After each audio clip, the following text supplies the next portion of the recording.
ఒంగోలులో మరోసారి కూటమిలో చిచ్చు రేగింది. మాజీ మంత్రి బాలినేని శ్రీనివాసరెడ్డి తెలుగుదేశం పార్టీ ఎమ్మెల్యే దామచర్ల జనార్దన్ పై సంచలనమైన ఆరోపణలు చేశారు. మొత్తం నియోజకవర్గాన్ని ఎమ్మెల్యే దోచుకుంటున్నారని మీడియా సమావేశం పెట్టి మరి జనసేన నాయకుడు మాజీ మంత్రి బాలినేని శ్రీనివాసరెడ్డి ఆరోపిస్తున్నారు. ఆయన కొన్ని చాలా కీలకమైన ఆరోపణలు చేశారు.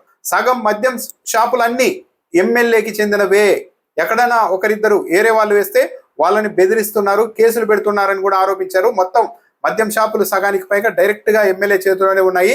రోజు సాయంత్రం అవ్వగానే ఈ మద్యం షాపులకు సంబంధించి డబ్బులు వసూలు చేసిన డబ్బులు అన్నింటినీ తీసుకెళ్లి ఎమ్మెల్యేకు సాయంత్రం లెక్కలు చెప్తూ ఉంటారని కూడా ఆయన ఆరోపించారు. పేదలకు ఇవ్వాల్సిన బియ్యాన్ని కూడా అమ్మేసుకుంటూ నెలకు ఈ రేషన్ బియ్యం ద్వారా 25 లక్షల రూపాయలు ఎమ్మెల్యే సంపాదిస్తున్నారు నెలకు. ఇసుక ఫ్రీ అని చంద్రబాబు నాయుడు గారు చెప్తున్నారు. కానీ ఎమ్మెల్యే మాత్రం ఇక్కడ ఇసుక ఉచితంగా ప్రజలకు దక్కనీయడం లేదు. ఇసుకని సొంతంగా అమ్ముతూ నెలకు 50 లక్షల రూపాయలు ఇసుకలో సంపాదిస్తూ ఉన్నారని కూడా ఆరోపించారు. పదవుల్లో జనసేన పార్టీ వాళ్ళకి ఒక్క అవకాశం కూడా ఇవ్వడం లేదు. ఈ షాపుల్లో కూడా కేవలం జనసేన పార్టీ వాళ్ళు ఓట్లు వేయడానికి మాత్రమే ఉన్నారా దామచర్ల జనార్దన్ కొని కూడా ప్రశ్నించారు. కొద్ది రోజుల క్రితం ఒక సీఐని ఎస్పీ విఆర్ కు పంపిస్తే తిరిగి అదే వివాదాస్పద సీఐని ఎమ్మెల్యే పట్టుబట్టి మరి ఇక్కడికి తెచ్చుకున్నారు. ఆ రోజు ఎస్పీ విఆర్ కు పంపిన సమయంలోనే ఇదే సీఐ చెప్పారు, ఇక్కడ అనేక ల్యాండ్ సెటిల్మెంట్లు ఎమ్మెల్యే చేస్తున్నారు, ఆ సెటిల్మెంట్లు చేయాలంటే నేను ఇక్కడ సిఐగా ఉండడం ఎమ్మెల్యేకి చాలా అవసరం, కాబట్టి నన్ను విఆర్ కు పంపించినా సరే ఎమ్మెల్యే తన ప్రభావాన్ని ఉపయోగించి మళ్ళీ ఇక్కడికి తెచ్చుకుంటారు అని ఆ రోజే సిఐ అన్నారు. అన్నట్టుగానే ఇప్పుడు మళ్ళీ అదే సిఐని దామచర్ల జనార్దన్ ఇక్కడికి తెచ్చిపెట్టారు అని కూడా ఆరోపించారు.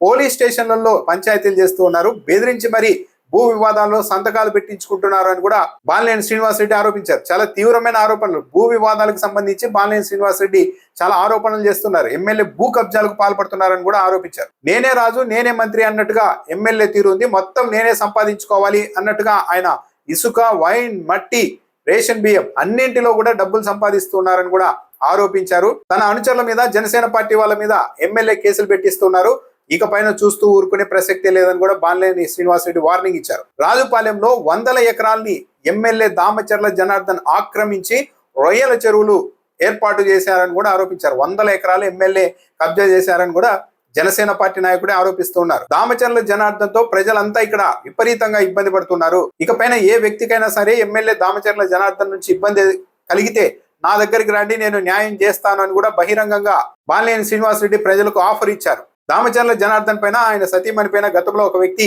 కరపత్రాన్ని వేస్తే ఆ కేసులో తన అనుచరుడిని అరెస్ట్ చేసి నా పేరు చెప్పించడానికి ప్రయత్నిస్తూ ఉన్నారు అని కూడా బాలినేని శ్రీనివాసరెడ్డి ఆరోపిస్తూ ఉన్నారు. అయితే బాలినేని శ్రీనివాసరెడ్డి ఇంత తీవ్రమైన ఆరోపణలు, మొత్తం భూ కబ్జాలు, లిక్కరు, మట్టి, రేషన్ బియ్యం కూడా వదిలిపెట్టడం లేదు ఎమ్మెల్యే అని చెప్తూ ఉన్న నేపథ్యంలో వెంటనే దామచర్ల జనార్దన్ కూడా కౌంటర్ గా ప్రెస్ మీట్ పెట్టారు. ఆయన ఇంకా ఈయన మీద మళ్ళా తిరిగి ఆరోపణలు చేశారు. కూటమిలో అంటే జనసేన పార్టీలో ఉన్నారు కాబట్టి వదిలేశాం, లేకుంటే ఈ పార్టీకి అబ్బా కొడుకుల్ని అంటే బాలినేని శ్రీనివాసరెడ్డి ఆయన కుమారుడిని ఇద్దరిని జైల్లో వేసేవాళ్ళం అని కూడా వ్యాఖ్యానించారు. అంటే ఇక్కడ ప్రజలకు ఎవరికైనా ఒక అనుమానం వస్తుంది, అంటే బాలినేని శ్రీనివాసరెడ్డి ఆయన కుమారుడు అన్ని భూ కబ్జాలు, అన్ని దౌర్జన్యాలు, అన్ని నేరాలు చేసి ఉంటే జనసేన పార్టీలో ఉన్నారు కాబట్టి వదిలేస్తారా, అంటే కూటమిలో ఉండే వాళ్ళు నేరాలు చేసినా కూడా పట్టించుకోరా అన్న ఒక ప్రశ్న కూడా ఇక్కడ వస్తుంది. బాలినేని శ్రీనివాసరెడ్డి పదే పదే ఎక్కడికి వెళ్ళినా ఈసారి ఒంగోలుకి కాపుల్ని మేయర్ గా చేస్తామని చెప్తున్నారు, 30 సీట్లు ఇప్పిస్తా అని కూడా చెప్తున్నారు. అసలు మేయర్ ఎవరని చెప్పడానికి, ఎన్ని సీట్లలో ఎవరు పోటీ చేస్తారని చెప్పడానికి బాలినేని శ్రీనివాసరెడ్డి ఎవరు, ఆయనకున్న పదవి ఏంటి, ఆయనకున్న హోదా ఏంటి కూటమిలో అని కూడా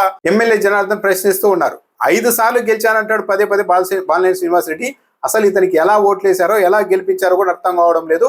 ఉదయం లేస్తే ఆడుకోవడం తప్ప ఏమీ చేయడు ఇతను అని ఒక కీలకమైన ఆరోపణ చేయడంతో పాటు 700 మంది దగ్గర బాలినేని శ్రీనివాసరెడ్డి అప్పులు చేశారు. ఒక్కొక్కరి దగ్గర నుండి 11 కోట్లు, 5 కోట్లు, 2 కోట్లు ఇలా వసూలు చేశారు. ఎమ్మెల్యే టికెట్ ఇప్పిస్తానని హనుమారెడ్డి దగ్గర 15 కోట్ల రూపాయలు అప్పు చేశాడు. కావాలంటే అతను ప్రెస్ మీట్ పెట్టించడానికి కూడా నేను సిద్ధమని తెలుగుదేశం పార్టీ ఎమ్మెల్యే దామచర్ల జనార్దన్ చెప్తూ ఉన్నారు. 700 మందికి ఇవ్వాలి. నీ క్యాండిడేట్లు నాకు కూడా ఫోన్లు చేస్తున్నారు, ఒక్కోడికి 11 కోట్లు, 5 కోట్లు, 2 కోట్లు. హనుమారెడ్డికి ఎందుకు ఇవ్వయా? నువ్వు సీట్ ఇప్పిస్తానని డబ్బులు తీసుకున్నావుగా, హనుమారెడ్డిని తీసుకొచ్చి ప్రెస్ మీట్ పెట్టిమంటావా? మరో దళిత డాక్టర్ దగ్గర టికెట్ ఇప్పిస్తానని 1.5 కోటి వసూలు చేశారు బాలినేని శ్రీనివాసరెడ్డి. ఇవన్నీ నిజం కాదేమో చెప్పండి అంటూ ఆయనకు సంబంధించిన వ్యవహారాల్ని ఈయన తోవడం మొదలు పెట్టారు. వైసీపీ వాళ్ళు ఇప్పుడు చాలా హ్యాపీగా ఉన్నారు. బాలినేని శ్రీనివాసరెడ్డి వైసీపీని వదిలిపెట్టి వెళ్ళిపోయిన తర్వాత తాము చాలా హ్యాపీగా ఉన్నాము, ఇతని వేధింపులు, ఇతని డబ్బు గోల అంతా తప్పయిందని వైసీపీ వాళ్ళే అంటూ ఉన్నారు, హ్యాపీగా ఉంటున్నారని కూడా తెలుగుదేశం పార్టీ ఎమ్మెల్యే చెప్తున్నారు. ఈ రోజు వైఎస్ఆర్ పార్టీ వాళ్ళు నీ చెంచాలు కాకుండా మిగతా వైఎస్ఆర్ పార్టీ వాళ్ళందరూ ఆనందంగా ఉన్నారు. ఏమో డబ్బు గోల పోయింది ఏమి లేదని చెప్పి. నువ్వు ఏడో ఆడుతూ ఉంటే ఫోన్ వస్తే కొంతమంది గ్రానైట్ వాళ్ళకి షివరింగ్, వాళ్ళు చెప్పిన మాటలు ఫోన్ ఎత్తగానే కోర్టు పంపి ఇక్కడ కొంచెం అర్జెంట్ అవసరం, ఈయన గోవాలో ఉంటే శ్రీలంకలో ఉంటే వాళ్ళు ఇమీడియట్గా 1 కోట్లు కొట్టమని ఇతను మాట్లాడతారు. మళ్ళీ అన్ని బాలినేని శ్రీనివాసరెడ్డి చాలా కథలు చెప్తున్నారు. కానీ ఈ కథలన్నీ వైఎస్ఆర్ కాంగ్రెస్ పార్టీలో చెల్లాయేమో జగన్మోహన్ రెడ్డి బంధువు అన్న ఉద్దేశంతో సజ్జల రామకృష్ణారెడ్డి లాంటి వాళ్ళు పిలిచి రండి మాట్లాడుకుందామని బుజ్జగించే ప్రయత్నాలు అక్కడ జరిగాయి. ఈ కూటమిలో మాత్రం అలాంటి బుజ్జగింపు చర్యలు ఉండవు అని బాలినేని శ్రీనివాసరెడ్డి గుర్తు పెట్టుకోవాలి అని కూడా దామచర్ల జనార్దన్ చెప్తూ ఉన్నారు. మా ప్రభుత్వం ఇంకో విషయం చెప్పారు, సీఎల్ని కావాల్సిన వ్యక్తుల్ని తెచ్చుకుంటున్నారు ఎమ్మెల్యే అని బాలినేని శ్రీనివాసరెడ్డి ఆరోపించిన నేపథ్యంలో, అవును ఇది మా ప్రభుత్వం, నాకు కావాల్సిన సీఎల్నే తెచ్చుకుంటాను, నాకు ఇష్టమున్న సీఐలే తెచ్చుకుంటాను, కావాలంటే అనుకూలమైన డిఎస్పీనే వేసుకుంటాను, ఇందులో తప్పేంటి అని కూడా తెలుగుదేశం పార్టీ ఎమ్మెల్యే ప్రశ్నిస్తున్నారు. సో మొత్తం మీద అయితే తెలుగుదేశం పార్టీ ఎమ్మెల్యే మొత్తం ఒంగోలు నియోజకవర్గాన్ని దోచిపడేస్తూ ఉన్నారు. రేషన్ బియ్యాన్ని కూడా వదిలిపెట్టడం లేదు. ఇసుక, మట్టి, భూ కబ్జాలు, 100 ఎకరాలు కబ్జా చేసి రొయ్యల చెరువులు వేయడం ఇవన్నీ చేస్తున్నారని అత్యంత సంచలనమైన ఆరోపణలు అదే కూటమిలో జనసేన పార్టీలో ఉన్న బాలినేని శ్రీనివాసరెడ్డి చెప్తున్నారు. బాలినేని శ్రీనివాసరెడ్డి మీద ఈయన కౌంటర్ గా ఆరోపణలు చేస్తూ ఉన్నారు. అంటే మొత్తంగా చూస్తే ఒంగోలు నియోజకవర్గంలో జరగకూడని పనులన్నీ జరిగిపోతూ ఉన్నాయని పరస్పరం వాళ్ళే బయట పెట్టుకుంటూ ఉన్నారు. ఇక వాస్తవం ఎంత తీవ్రంగా ఉండాలో అర్థం చేసుకోవచ్చు. ఇద్దరు పార్టీ నాయకుల మధ్య లేకుంటే కూటమిలో అంతర్గత పంచాయతీ కాదు, ప్రజల్ని ఎమ్మెల్యే దోచుకుంటున్నారు అని ఒక కూటమిలోని నాయకుడు చెప్తూ ఉంటే ఇది ప్రజలకు సంబంధించిన విషయం. దీని మీద చర్యలు ఉంటాయంటే సహజంగానే ఉండే పరిస్థితి లేదు.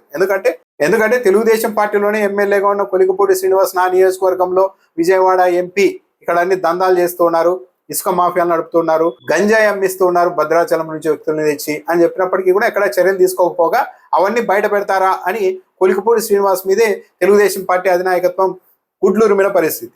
సో ఇక్కడ కూడా చర్యలు అయితే ఉండకపోవచ్చు, కానీ పబ్లిక్ అయితే ఇవన్నీ అబ్జర్వ్ చేసే అవకాశం అయితే ఉంది.